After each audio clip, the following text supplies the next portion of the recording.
certeza.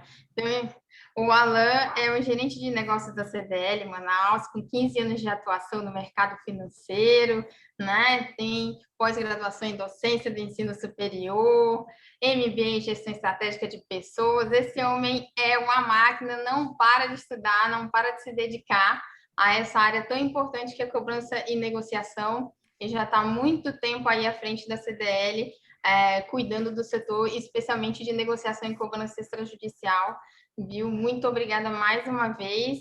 E junto conosco, lá vem ela, a doutora Francine Godoy, né? Olá, Tudo bom? tudo bem? Advogada ali de gestão jurídica, de gestão do jurídico do Grupo Atléticos, né? E pós-graduada em processo civil. Ela fez um currículo bem resumidinho, como a gente pediu, mas eu sei que são muitos anos aí de Grupo Atlético e com 8 anos. certeza tem muita Uhum. experiência para nós. Estava falando isso com a Alan, que a gente já se conhece desde 2013, ou seja, desde quando ela entrou, Sim. né? Eu me Pois tornei é. parceira e E ela uma, e, entrou. uma, e uma coisa importante, né, Michele, que esses dias eu vi uma pessoa falando e faz todo sentido, né?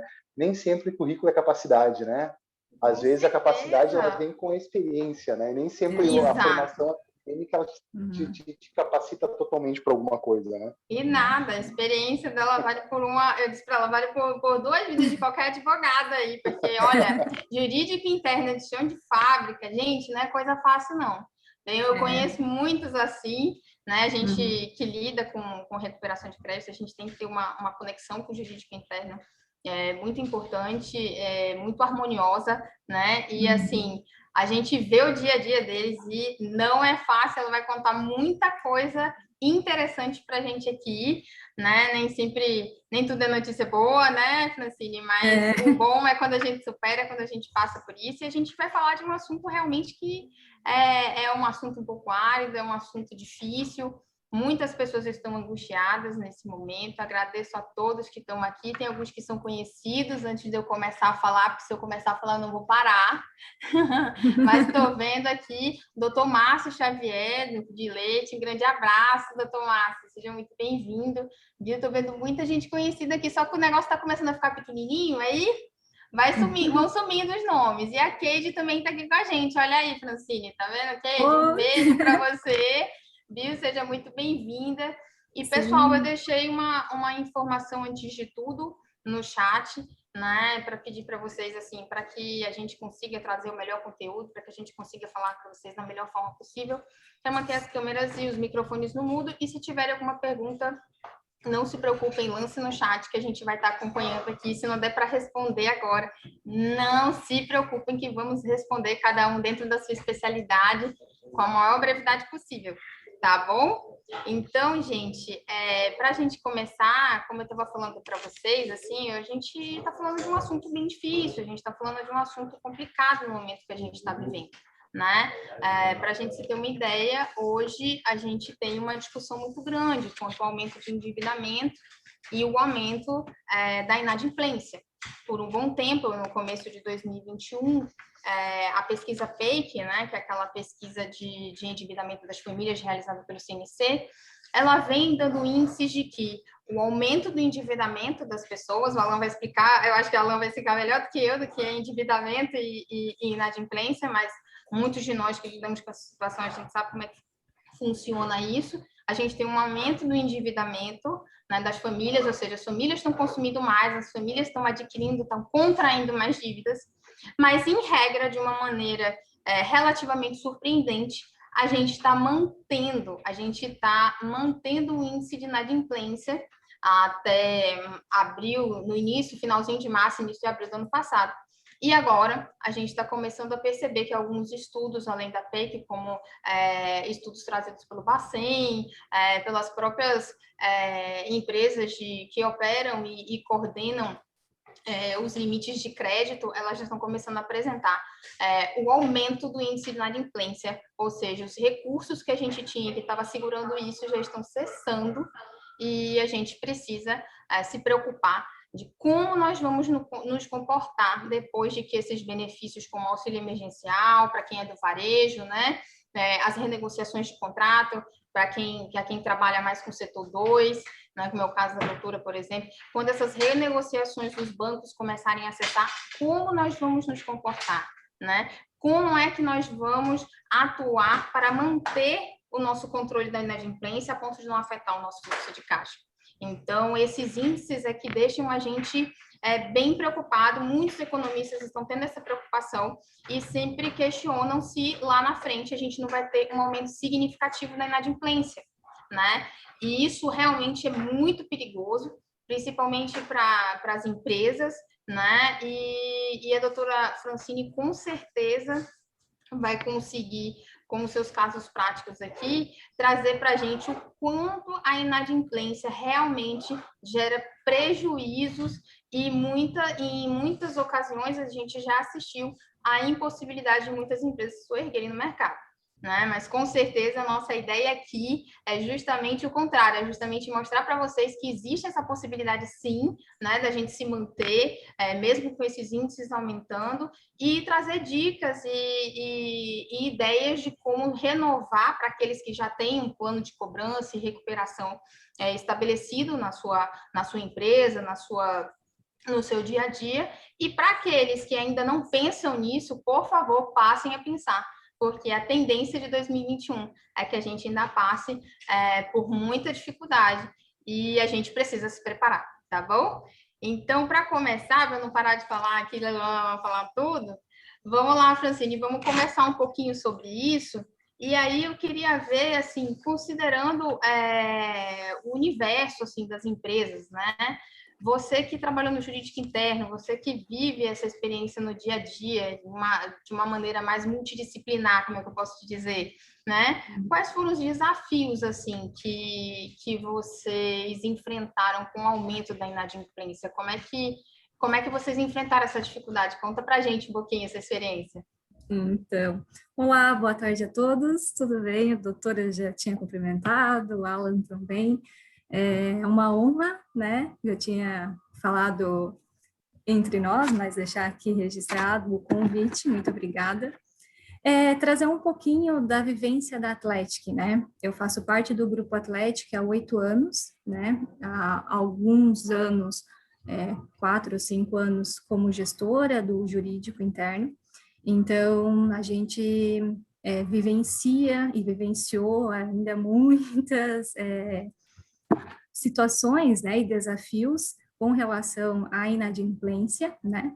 Mas antes de iniciar propriamente dito a inadimplência, eu acho importante contextualizar, até para quem não conhece a Atlética, qual que é o segmento que ela atua, né? Em que área que ela atua. Bom, a Atlética, ela é uma empresa fabricante de equipamentos para ginástica e fisioterapia, né? Ela fabrica nacionalmente seus equipamentos na Zona Franca de Manaus e ela atua no mercado brasileiro há mais de 35 anos. Ela tem uma marca consolidada, né? Foi construindo essa marca durante anos, né? E atualmente também ela está atuando ainda nacionalmente no mercado brasileiro. A Atlética, ela segue 2 segmentos comerciais diferentes, né? Um é a linha residencial, que é aqueles equipamentos que nós temos na nossa residência, né? Elípticos, bikes, bicicleta ergométrica, enfim, esteiras.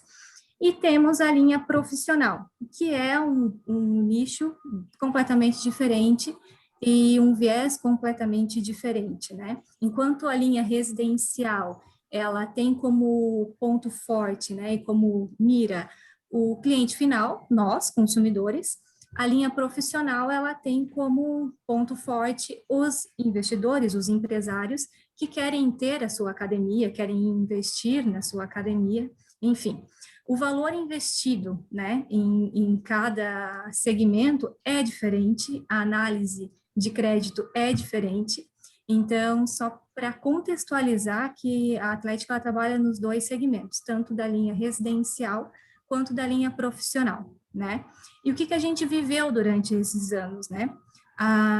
O crescimento exponencial da linha profissional fez com que a empresa ganhasse maior forma, né? A partir de 2008, 2009, a empresa começou a entrar no ramo profissional, que são as academias e condomínios, E esse valor agregado de venda, só para ter uma ideia de quanto a gente está falando, né? Enquanto um equipamento residencial, nós temos um ticket médio mais ou menos de 2.000 a 3.000 reais, um equipamento profissional, desculpa, nós temos um ticket médio aí de 15 a 20 mil reais, né? Então, existe uma diferença e, claro, ambas as duas linhas, né, são financiadas pelo Grupo Atlético. Então, o cliente vem até a empresa e quem dá o crédito é a própria empresa, né, tanto na linha residencial quanto na linha profissional. Voltando, né, o impacto disso na linha profissional, quando a gente fala em um empresário que quer investir, a Atlética atua mais como um parceiro de negócio. Um valor de uma academia, né, que a gente vendia antes completas, enfim, girava em torno de 500 mil reais, 600 mil, 1 milhão de reais.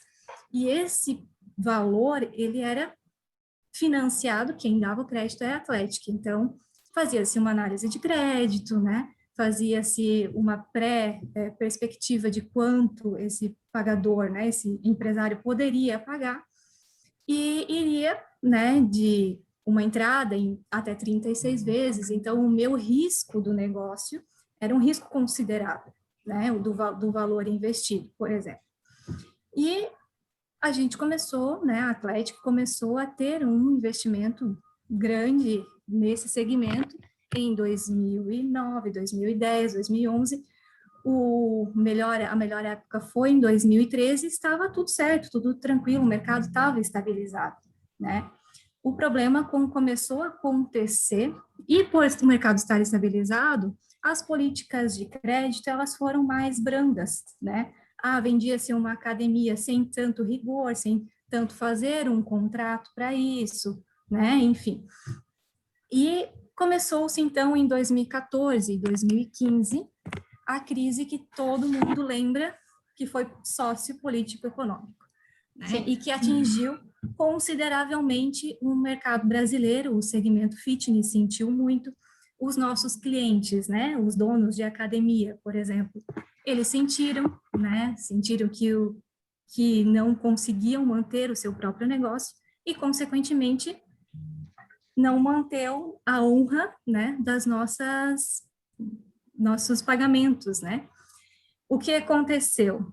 2014, 2015 foi isso, né? 2016 foi o ápice. Para ter noção de números, em 2016 o balanço da empresa fechou em 61 milhões de inadimplência, o valor. Então, foi o impacto da inadimplência, né? Não só da linha profissional, mas o valor mais expressivo, sim, vinha da linha profissional, foi nisso. Em 2017, a empresa, diante de todos os cenários, requereu recuperação judicial, né?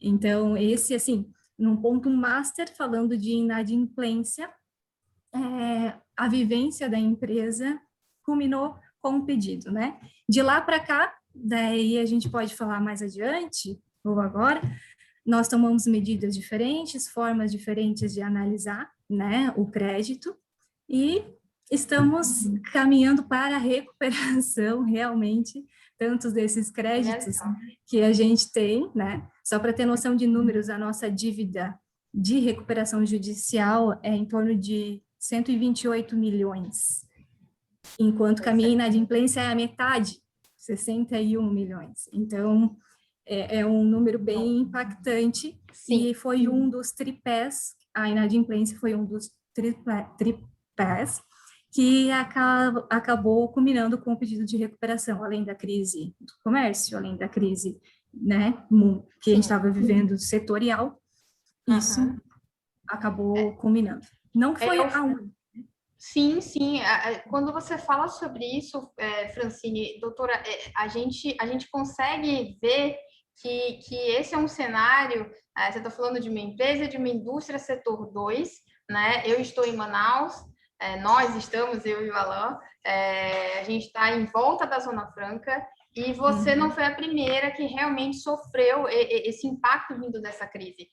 Muitas empresas aqui se utilizaram da recuperação judicial, seja por alto índice de inadimplência, a maioria delas também passou por essa questão. A dificuldade na negociação de contratos, especificamente dos contratos bancários também, já tivemos muitas empresas aqui nessa situação, e muitas porque acreditavam numa visão político-social, né? Criaram filiais, criaram verdadeiras estruturas, né? E também tiveram impactos no momento em que todo o mercado retraiu e ela tinha feito um alto investimento. Então, ela ficou completamente descoberta, né? Então, mas a gente vê que a inadimplência ela é forte.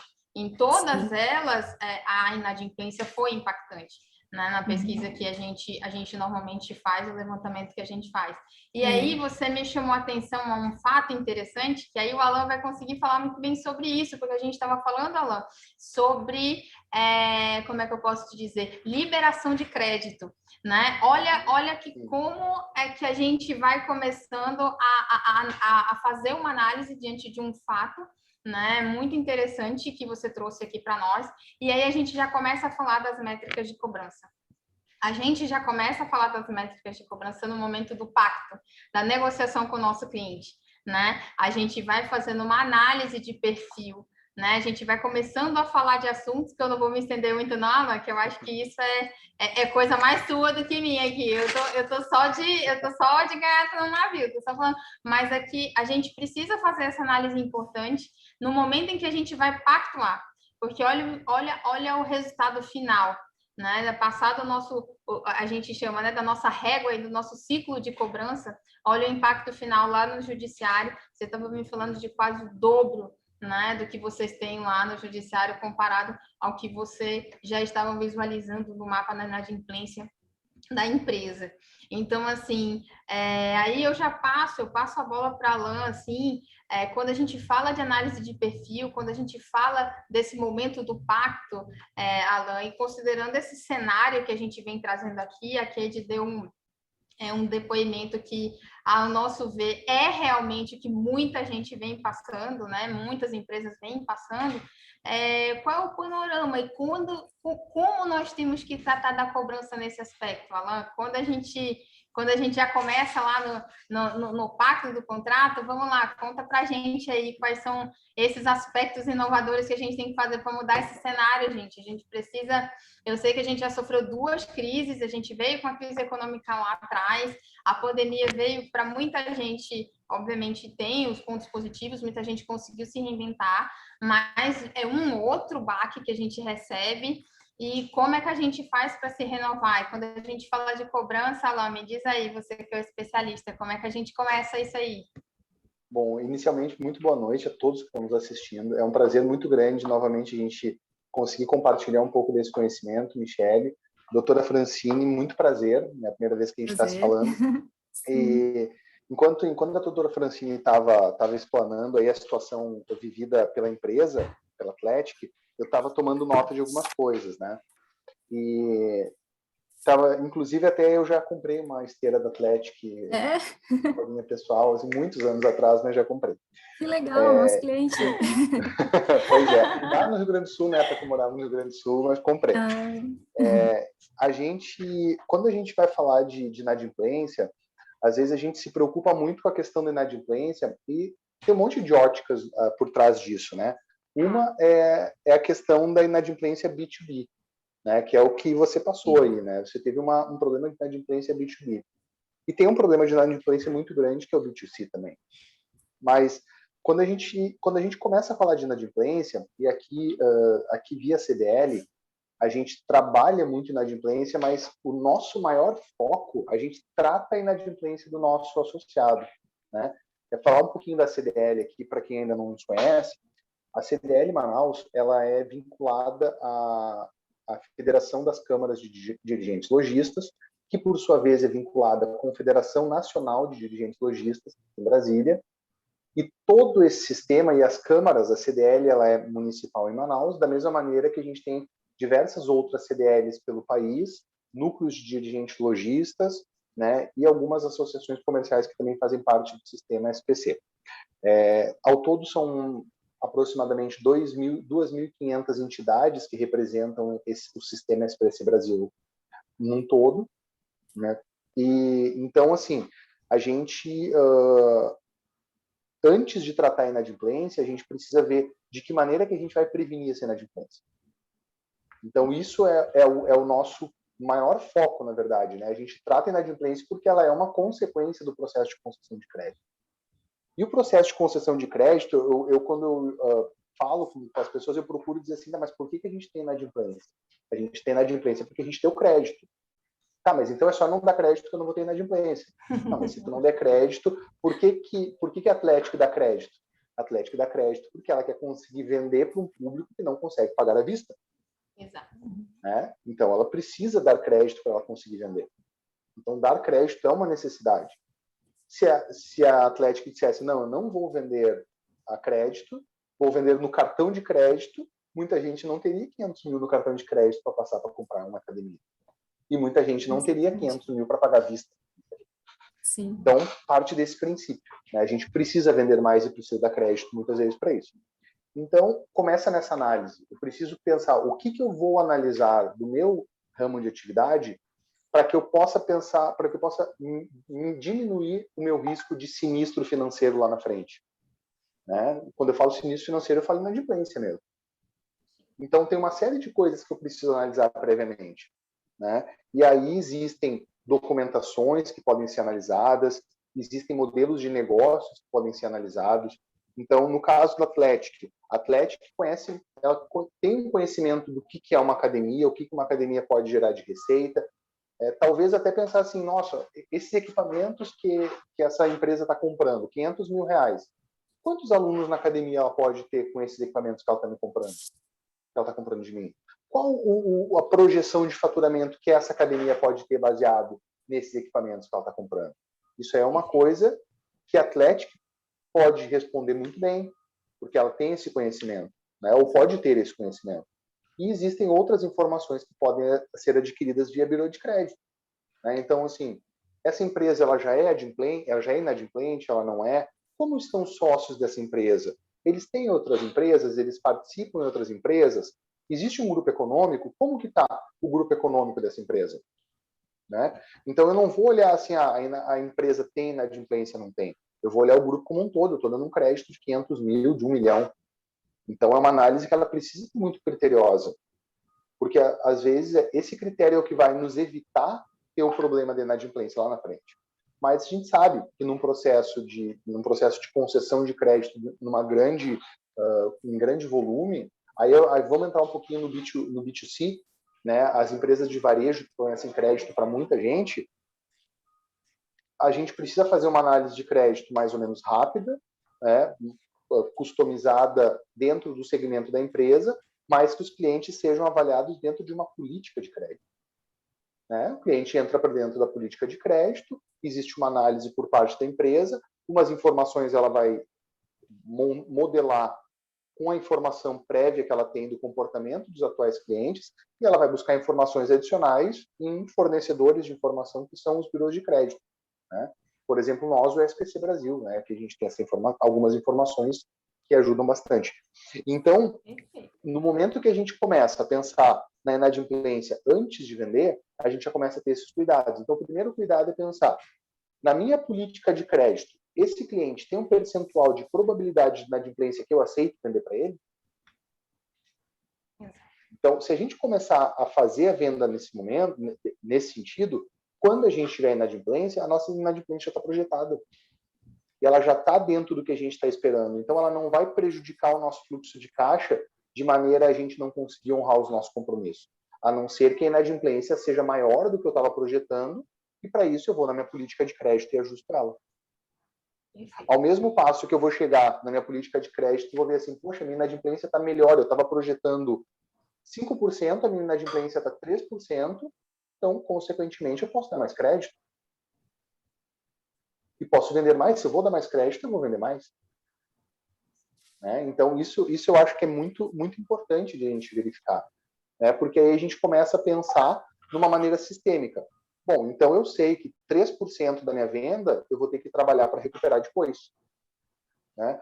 E aí, essa questão das métricas, como é que eu penso que precisa ser trabalhada? A gente precisa montar não só a régua de cobrança, mas a política de crédito antes da régua de cobrança. E a gente tem que montar os dois, porque às vezes a empresa tem momentos diferentes, né, Francine? Às vezes a empresa está no momento de expansão que eu vou dar mais crédito, porque eu preciso aumentar o meu número de clientes. Só que eu sei que aumentando o meu crédito, eu vou ter um risco um pouco maior de adimplência.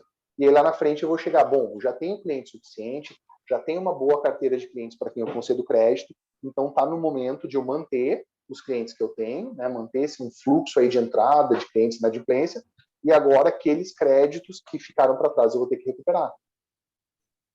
Então, quando a gente deixa assim, a primeira coisa que a gente procura falar para quem está pensando em conceder crédito, assim, ó, antes de se preocupar com cobrar, se preocupa no prévio, Exato. no analisar antes de dar o crédito, porque aí é que tu vai ter um bom processo de recuperação. É isso, você falou uma coisa interessante, viu, Alan? Que essa análise anterior, e ela vai desde o conhecimento do seu negócio. Você precisa conhecer o seu negócio, exatamente. Você precisa conhecer o perfil do seu cliente, para daí você começar a definir o seu limite de crédito para cada perfil, porque eu estou falando aqui, a gente tem uma indústria que, o exemplo da Francine, é uma indústria que vende tanto para condominial, por exemplo, residencial, aí eu tenho profissionais. Então, assim, existem empresas que têm de 5 a 6 perfis de clientes, né? E aí, com base nisso, você já começa a analisar o perfil dele para fins de concessão de crédito.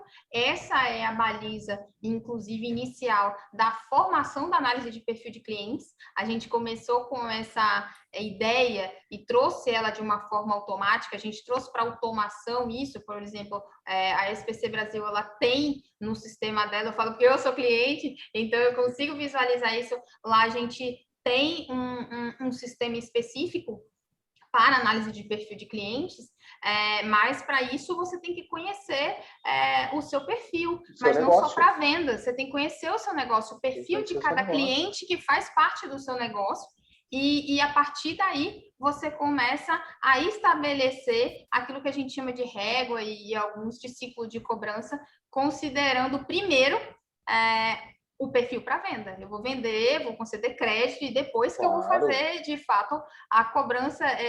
Essas são considerações muito importantes e do ponto de vista, assim, de conexão que normalmente nós, prestadores de serviço, da área externa, que atua para as empresas, a gente precisa ter uma boa conexão com quem está lá dentro, com quem está dentro da empresa, justamente para conseguir alcançar esse perfil. Acho que o Alan deve ter, assim, você pode explicar isso melhor, Alan, porque você com certeza deve ter um contato frequente com seja o jurídico interno, seja com a cobrança interna, justamente para conseguir captar essas informações e daí estabelecer, digamos assim, uma boa métrica de cobrança baseado na forma como se faz a negociação ali com aquela empresa, né? Exatamente. A gente, aqui na CDL, a gente precisa ajudar, né? O que a gente faz inicialmente?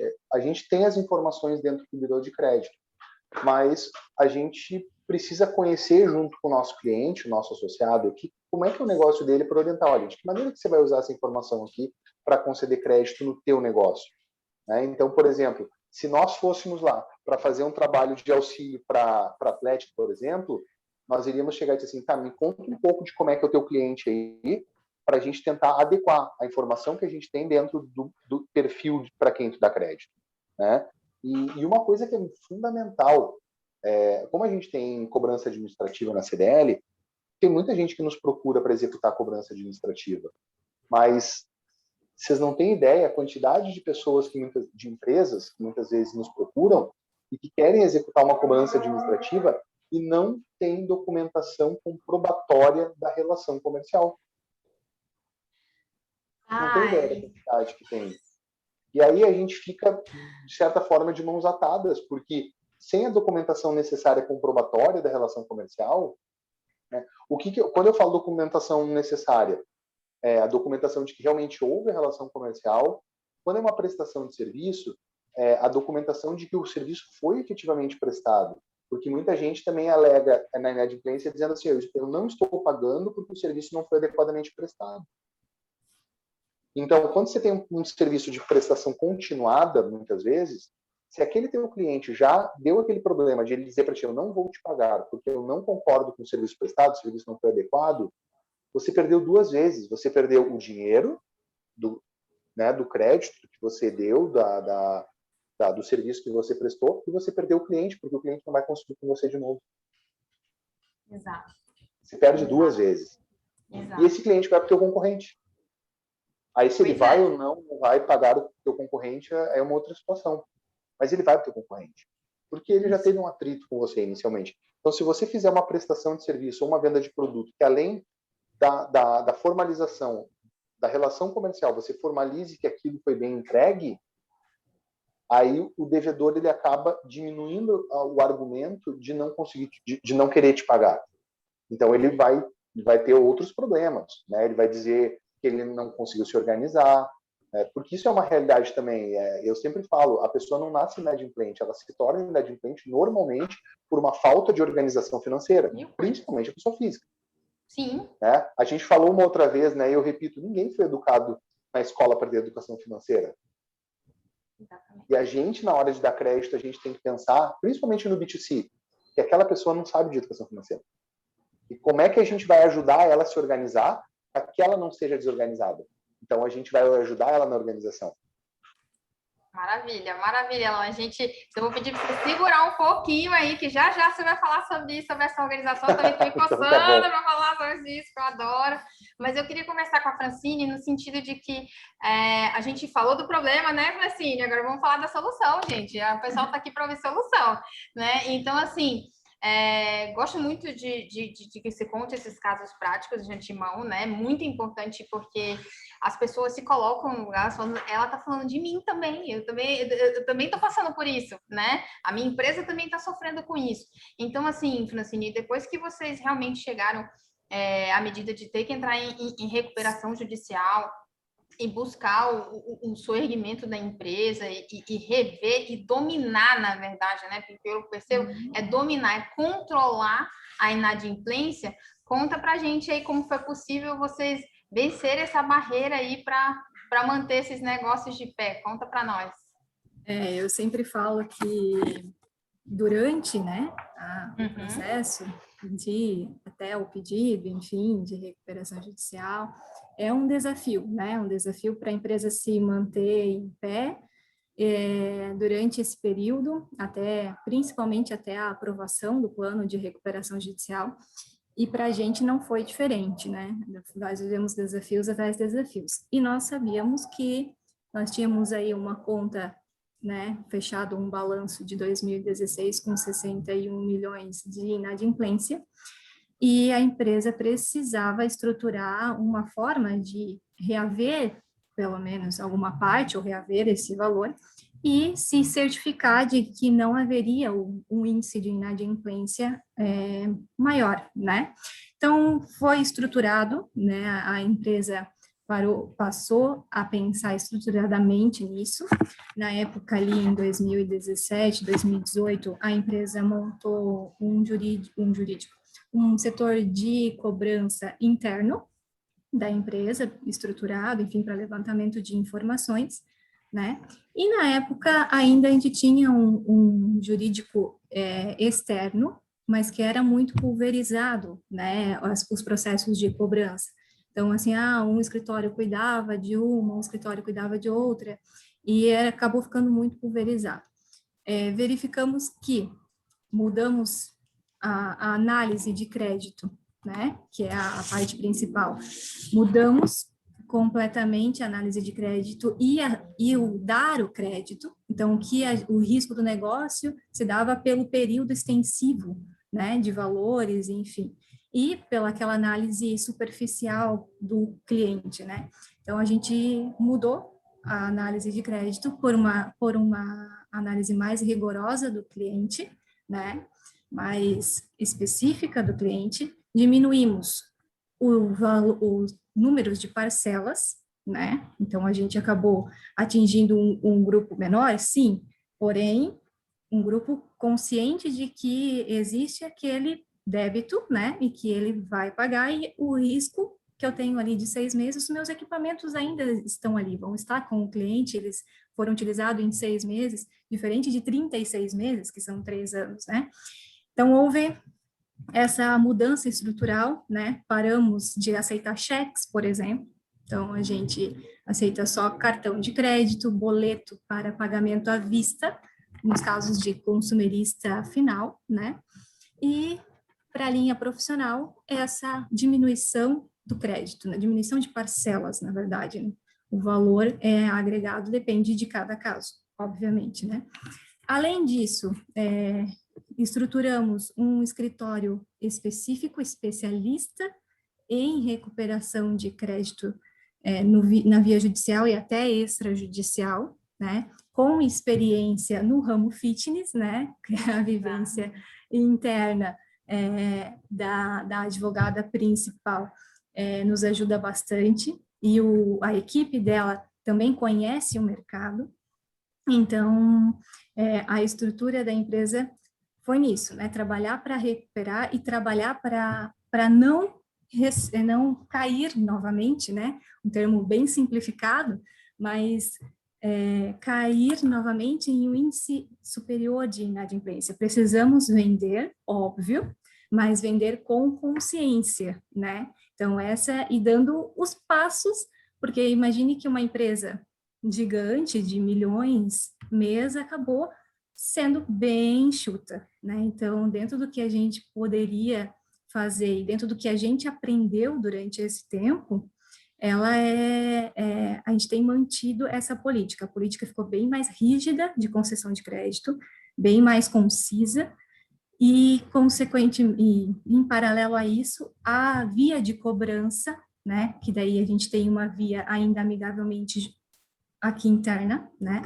Depois a gente passa para o jurídico com levantamento de informações, e a gente tem uma parceria muito legal com o escritório que entende como que acontece, quais são os tipos de clientes, né? Então, tem dado certo, né? A partir de agora, estamos caminhando. Com certeza, olha só, aí você trouxe para a gente duas coisas interessantes. Uma que a Alan já estava falando, né, Alan? Análise de perfil e concessão de crédito de acordo com esse perfil. Então, a gente já teve mais esse cuidado nesse processo, tudo aí que o Alan já explicou. E você me trouxe uma coisa muito interessante do aspecto judicial. Isso eu já falo porque já é a nossa área. Eu já me sinto um pouco em casa para falar isso para você. Segmentação. Olha só, você buscou um escritório especialista em recuperação de crédito, né? E por que eu falo isso, gente? Porque quando a gente fala de especialistas, quando a gente traz alguém mais especializado, tanto quanto à segmentação da empresa e quanto ao tipo de trabalho que está sendo feito, eles estão ali o tempo todo buscando as melhores práticas, né? E a gente sabe muito bem, tem escritórios parceiros também em recuperação, a gente é muito fraternal nesse aspecto, em trocar ideias e conversar sobre isso. A gente precisa entender que, como é que eu posso explicar para vocês de uma maneira mais clara? A gente precisa fazer o máximo que a gente pode hoje para enfrentar o judiciário de uma maneira muito rápida e objetiva. Vamos dizer isso para vocês. Hoje, a gente recebeu recentemente o relatório do Doing Business, né, de 2021, e assim, o Coelitache teve a honra de participar da composição desse relatório, né, a nossa célula aqui de contratos de recuperação de crédito fez parte desse processo, de transmitir as informações necessárias para esse relatório do Banco Mundial. E ficamos cientes, por exemplo, que o Manaus está em 18º no ranking de cobrança judicial a título de contrato. Então, assim, uma das questões levantadas no relatório é justamente a demora na atuação do judiciário e a burocracia para se conseguir reaver, né, se ter a resposta do judiciário. E aí a gente fala desde de discussões simples contratuais a efetiva recuperação de crédito. Então, quem lida com recuperação de crédito sabe muito bem que o ingresso numa ação judicial ela tem que ser rápida e objetiva e o último caso. Mas temos que estar atentos e, para isso, a gente precisa estar em sintonia com o nosso jurídico interno, no caso das grandes empresas, como é o caso da doutora, né? E a gente precisa estar em sintonia com a cobrança também. E isso eu e a Elan, a gente vem conversando muito sobre isso, por quê? Porque tudo isso faz parte da formação daquilo que a gente chama de ciclo de cobrança. Né? As etapas que eu vou cumprir a depender do meu perfil, a depender do nicho de clientes que eu tenho, para daí eu dizer, olha, a partir de agora isso saiu da minha mão, eu preciso de alguém especialista, e eu achei um Alan para negociar, né? E aí eu falo assim, olha, eu preciso, isso não está dando certo, não estou conseguindo negociar, vamos conversar com o pessoal do jurídico para ver o que a gente vai fazer, quais são as medidas que a gente consegue tomar a tempo de se utilizar a ação mais célere para a gente efetuar uma cobrança mais eficaz e mais inteligente. Então, para falar um pouquinho de ciclo de cobrança, eu já vou trazendo de volta, falando de novo a bola, né, Alan? E a gente estava falando um pouquinho de tecnologia, estava falando um pouquinho de alguns elementos importantes, eu interrompi você, mas agora a gente vai poder falar sobre isso, e aí eu queria que você trouxesse assim as medidas, as posturas, né? Quais são as plataformas e os sistemas que você entende interessante para a gente poder fazer uma boa métrica, um bom ciclo, ou até uma boa régua de cobrança, né? Vamos lá, você que é bom nisso aí, toca. Ainda bem que você me interrompeu, né? Você me deixa, eu fico uma hora falando sobre isso aí.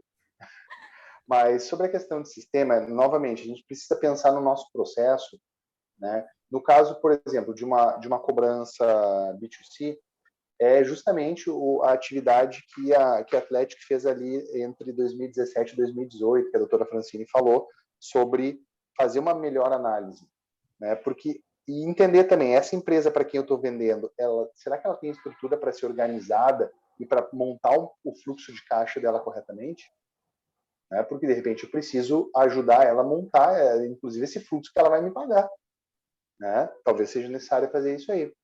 Mas quando a gente pensa, novamente, né, antes eu falei que as pessoas elas não têm educação financeira. Quando a gente trata do B2C, as pessoas não têm. Então a gente precisa ter primeiro uma proatividade, né, quanto a isso. E é muito importante a gente usar sistemas. Se a gente pensar hoje, essa semana eu recebi um contato. Para deixar claro, assim, eu não tenho nesse momento nenhuma dívida, né? Não tenho nenhuma dívida.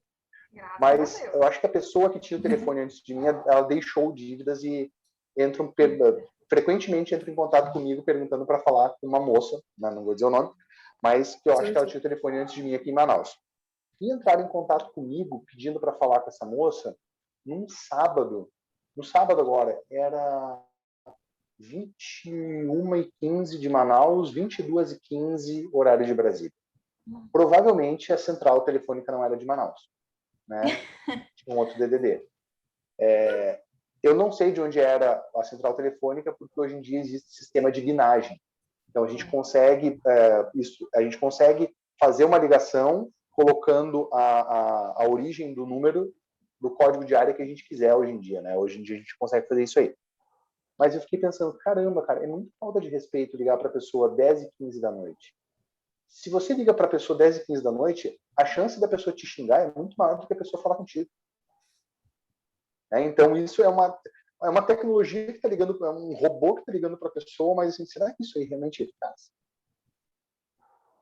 Né? E se você não conhece o perfil do seu cliente, né, e aí você vai incomodar um cliente por conta de, às vezes, um débito que ele tem num sábado à noite, que tipo de relacionamento você vai ter futuramente com esse cliente?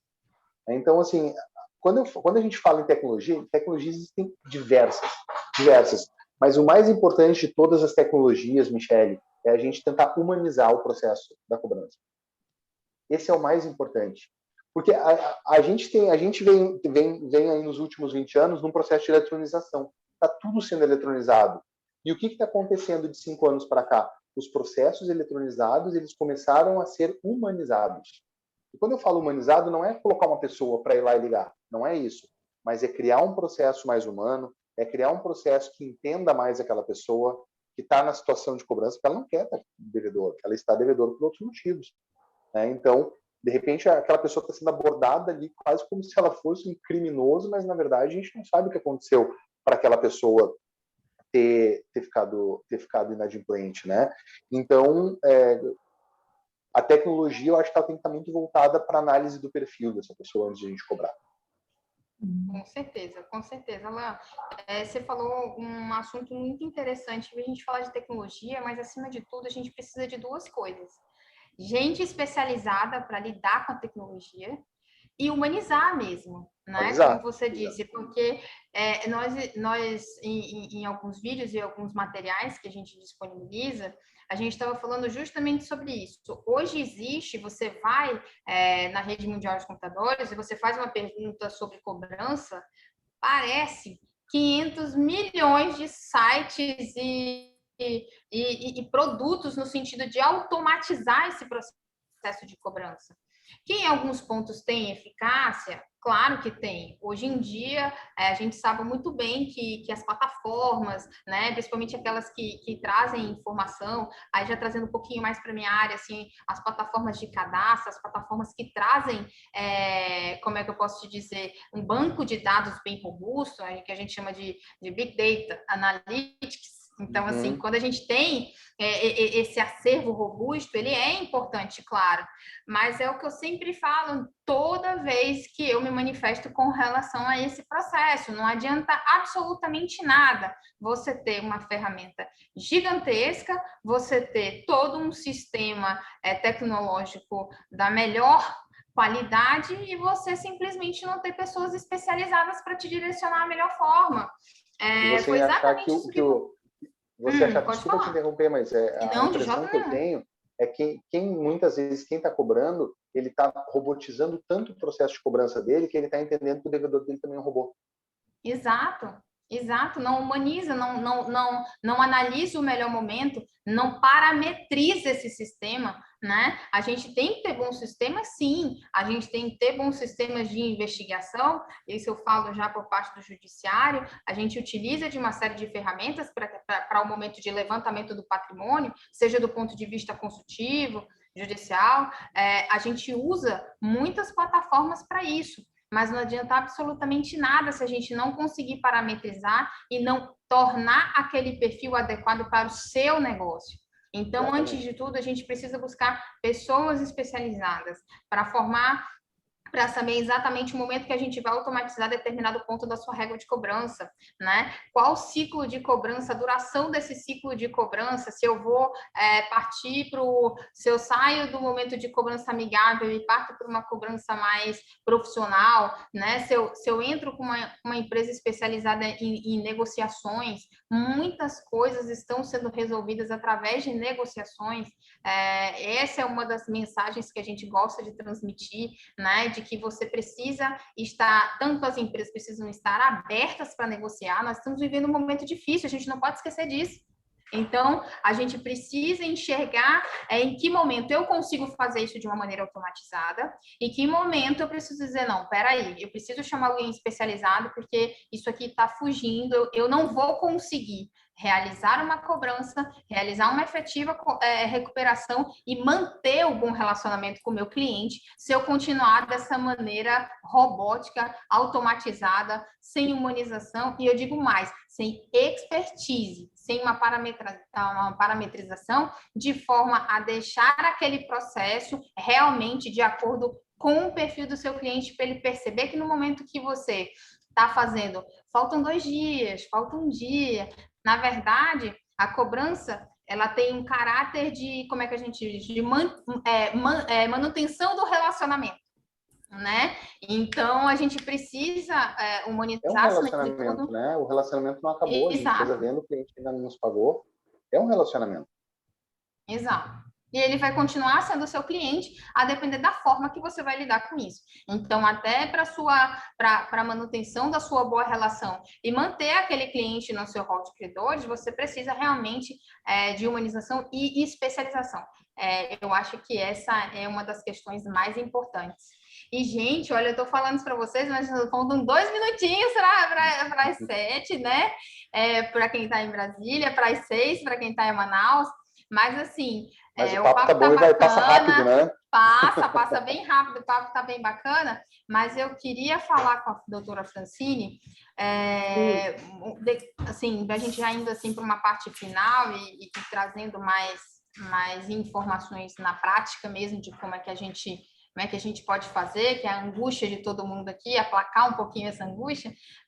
Me conta, doutora, assim, quais os cuidados que você entende que a gente deve tomar nesse processo de recuperação para a gente manter as rédeas mesmo do controle da inadimplência. Não que a inadimplência, gente, não vai surgir, não. A gente tem que só se preparar para o que vai vir, né? Para a gente conseguir ser o sorteado. É o que eu falei para a Alan na última live, né, Alan? A gente falou assim, gente, a gente quer mandar ferramenta para o pessoal para ser assim, como é que eu faço para ser o sorteado? Porque vai chegar uma hora que vai ter que ter uma escolha, né? O consumidor, as empresas, os consumidores, vai chegar uma hora que vão precisar escolher quem vai pagar. E a gente precisa ser o sorteado, a gente precisa trazer as ferramentas e a dica para o pessoal aqui para eles serem, né, os congratulados. Então, assim, mas independente disso, doutora, a gente queria saber assim, quais são os cuidados que ultimamente vocês têm tomado para manter esse procedimento de recuperação de crédito em dia e inadimplência sob controle. Conta para a gente. Então, a parte inicial, né, de recuperação de crédito, ela é extremamente ligada com o setor financeiro aqui dentro da empresa, né? E, na verdade, faz parte hoje do setor financeiro. Então, atualmente, a gente tem uma pessoa dedicada para ficar exatamente acompanhando o lead time da venda, do quando aquela parcela vai vencer, se ela venceu, né, tem uma política, né, interna de prazos curtos, para geralmente não perder o lead time, de você ir entrar em contato com o cliente de uma forma simpática, né, ainda no extrajudicial, claro, e todos os processos para que ele não fique esquecido, né, como eventualmente algum dia já ficou. Então, esse é o cuidado, né. Um sistema, né, um ERP, né, interno de empresa que consiga te apoiar nisso, no nosso ponto de vista, no meu ponto de vista, é uma boa ferramenta, né, que ele vai te trazer em tempo real quais os clientes que estão inadimplentes, quais vão vencer, quais estão há mais de 15 dias, há mais de 30 dias, e, enfim, né, criar realmente essa política de cobrança, vamos dizer assim, extrajudicial, para, em últimos casos, poder subsidiar o escritório, né, geralmente terceirizado, né, as empresas, no nosso caso, é um escritório terceirizado, especialista em cobranças da linha profissional também, para que ele possa também, em últimos casos, se a gente não conseguir, fazer a parte judicial. Não que eles já ingressem com a ação, eles também fazem a parte, mas daí de uma forma mais concisa, né? Um jurídico falando, enfim. É um pouco o tom da conversa com o cliente é um pouco diferente, né? Mas essa é a nossa visão aqui, tá? Bem resumidamente, do que a gente tem visto. Mas é assim mesmo, é assim mesmo. Muito, muito bom mesmo. Assim mesmo. E assim, e aí eu já falo para você me trouxe pelo menos 2 terceiros aí nessa relação, né? Alguém para negociar e alguém para judicializar, né? Então, o que a gente tem? Olha que eu estou falando com uma pessoa que é jurídica interna, né? Eu estou falando com uma pessoa que é do jurídico, mas o que acontece? Jurídico interno, eu acho que alguns aqui devem fazer parte de jurídico interno de empresa, né?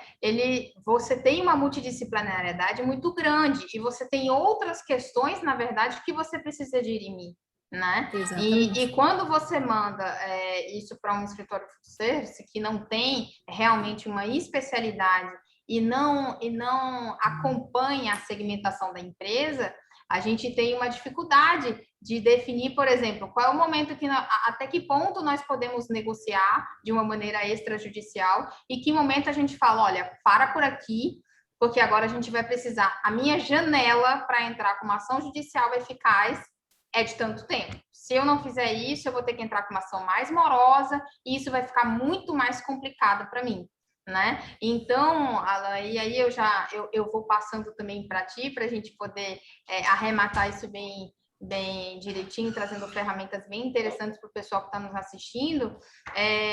Personalizar, terceirizar. A gente está falando de atividades que são praticamente as nossas aqui, né? Então, assim, como é que... Pois é, então, assim, do ponto de vista extrajudicial, né? Já trazendo mais, assim, para o ponto de vista da negociação mesmo, né?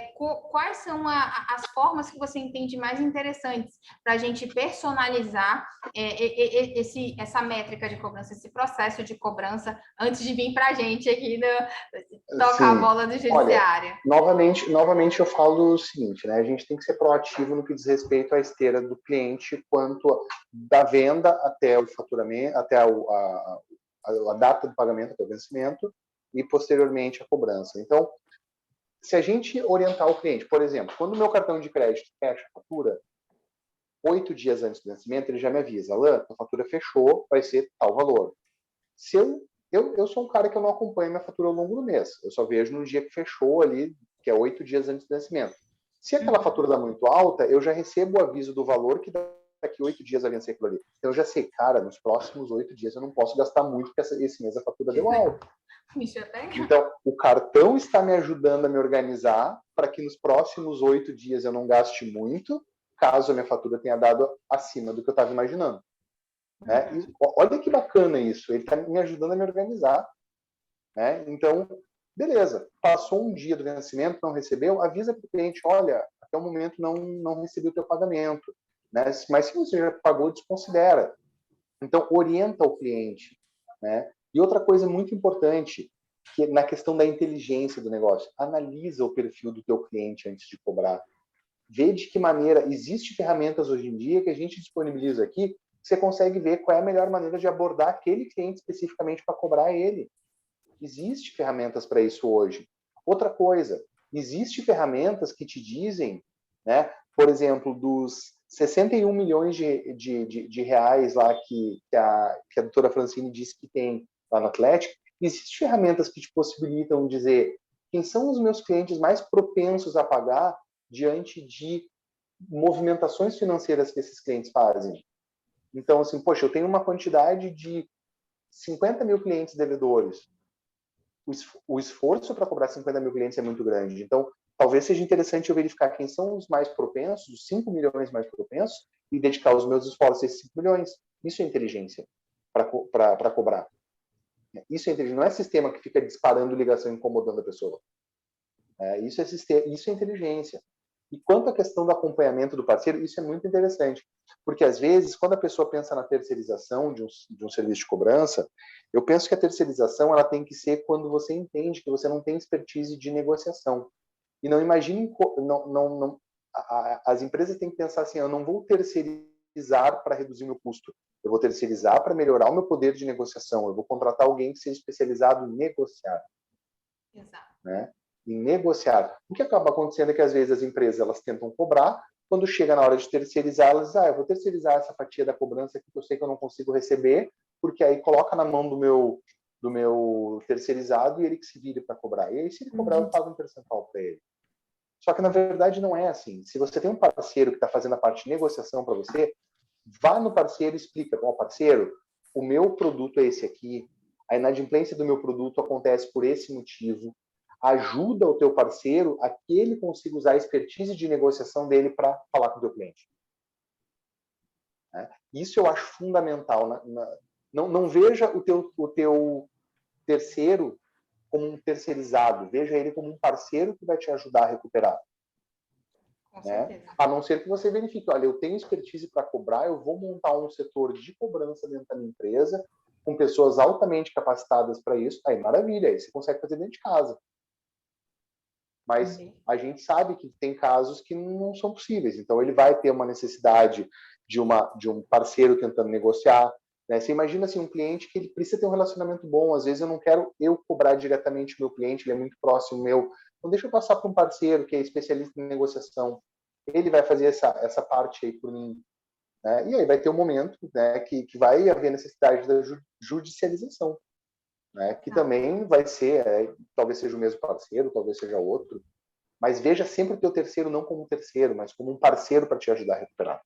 Exato, isso é muito importante, Alan, principalmente no momento que a gente faz trocas de informação. Né? Quando a gente senta aqui para conversar com os clientes, eu digo para eles justamente isso, mas do ponto de vista de que eu preciso ter informações sobre você, o que você faz, como você faz, para que daí a gente consiga criar um sistema de recuperação personalizado. E aí eu falo para você, por exemplo, quais ferramentas é que a gente acha interessante utilizar, dependendo do nicho de clientes. Quando eu tenho um nicho de cliente de varejo, por exemplo, eu não vou ficar pedindo dele determinadas ferramentas custosas de verificação, de identificação, para poder conhecer o perfil de cliente deles e aí criar uma métrica, porque eu sei que a cliente de varejo é tudo muito rápido. Por exemplo, uma cobrança no varejo não passa de 60 dias, porque você está lidando com o consumidor direto. Mas se eu tenho, por exemplo, empresas como a gente normalmente lida com o setor 2, né?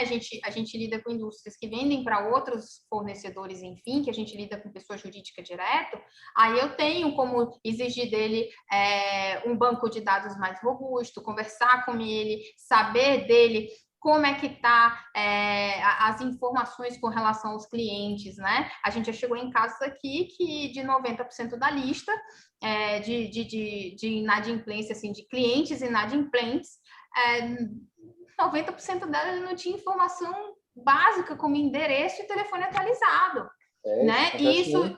E isso é essencial. Você ter um banco de dados é muito importante para você fazer o levantamento do patrimônio dessa pessoa. É isso que a gente faz.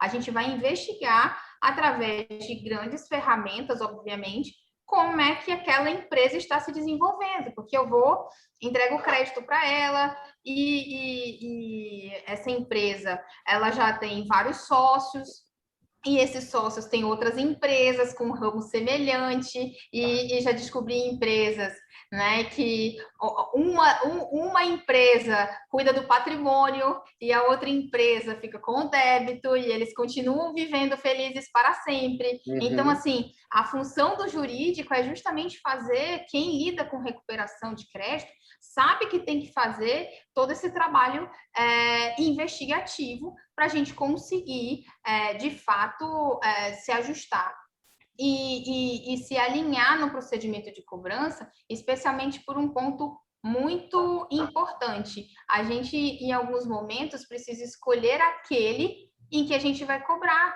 de acordo com o perfil. Não adianta procurar gerar um custo gigantesco para uma empresa para buscar uma pessoa que no meu banco de dados, no meu processo investigativo, utilizando todos os sistemas que estão ao meu redor, inclusive do poder público, porque hoje nós estamos virtualizando muita coisa, né, de junta comercial, né, a informações públicas no próprio judiciário, a gente consegue visualizar o perfil daquele devedor. Não adianta ter um custo gigantesco para aquela pessoa que simplesmente não tem patrimônio mais. Eu não vou ficar tendo um custo no judiciário, deixando o processo rolar por anos, ciente de que ela não vai ter patrimônio para satisfazer aquele crédito. Então, quando eu sou especialista e eu faço uma análise de perfil imediata com você, quando você me trata como parceiro e a gente começa a conversar sobre esses clientes, a gente já fala, eu prefiro gastar energia e o seu dinheiro, ao invés de gastar o seu dinheiro, investir o seu dinheiro, de fato, em pessoas que vão pagar você no momento em que a gente apresentar uma medida mais rígida, que muitas vezes não chega nem à audiência de conciliação no processo judicial, né? Porque se você se especializa e sabe as estratégias de negociação, você consegue na mesa de conciliação resolver aquele problema. Eu economizei um valor gigantesco para o meu cliente para fim de honorários e custas aí, num processo que duraria 2, 3 anos. Então, com essas análises são importantes para a gente descobrir especialmente quem cobrar, como cobrar cada um considerando o seu perfil de inadimplência, para que a gente faça isso de uma maneira econômica para o cliente, a fins de custos mesmo, porque uma ação judicial é cara no nosso país, né? E especificamente para que a gente resolva e recupere de uma maneira efetiva e mais inteligente. Pessoal, eu amei conversar com vocês, mas a gente está ultrapassando muito o nosso tempo, entendeu? Mas tem bastante gente que está com a gente aqui ainda, né? Tem muita gente, assim.